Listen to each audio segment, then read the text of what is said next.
Bawo umfundisi uKobe, umqulunqi weprogram,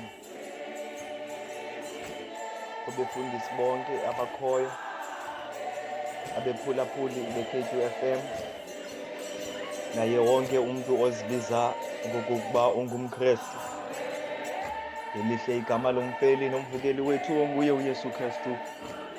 Ngentsasa yangecawa molweni, ngutokota eBoysens Park. Molweni bangcwele, phansi kwalamazwi omthandazo wangasese, being alone with God. Ilizwi likaThixo, ilizwi linamandla. Ngoba bawomfundisi uKobe, xeshikweni uPetros esentolongweni, lahlanganisana ibandla endaweni ethile, kwaye ibandla lathandaza ngenxa kaPetros. Ilizwi likaThixo, ilizwi linamandla.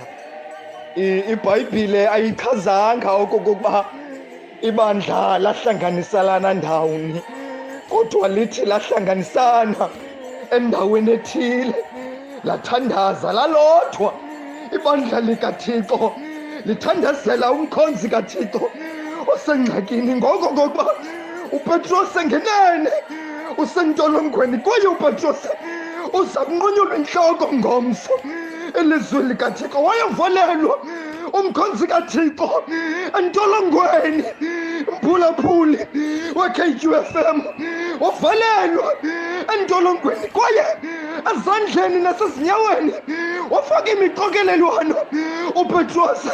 Ilizwi likaThixo, ilizwi linamandla, lahlanganisana ibandla endaweni ethile, lathandaza, kwaye lathi lisakuthandaza ibandla likaThixo, savela isithunywa sikaThixo kuPetros asentolongweni, sambetha ekupeni. Ilizwi likaThixo, ilizwi linamandla, ile izavuleka intolongo, izavuleka iingango zentolongo, yawo imiqokelelwano ezandleni nasezinyaweni zikaPetros ngenxa yomthandazo wangasese.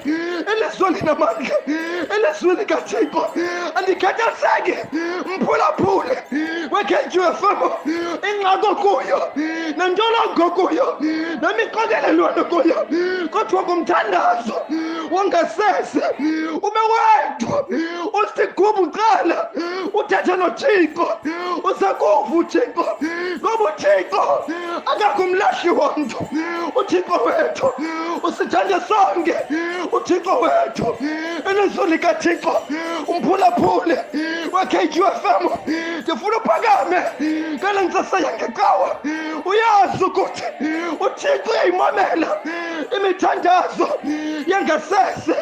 Ungena enkosini, usakuva ubunzima, uthethe noThixo, uThixo usakuva ezingxingofweni kuzo, usakuva uThixo. Makasonele lo mazwi, ngoYesu Kristu Nkosi yethu, amen.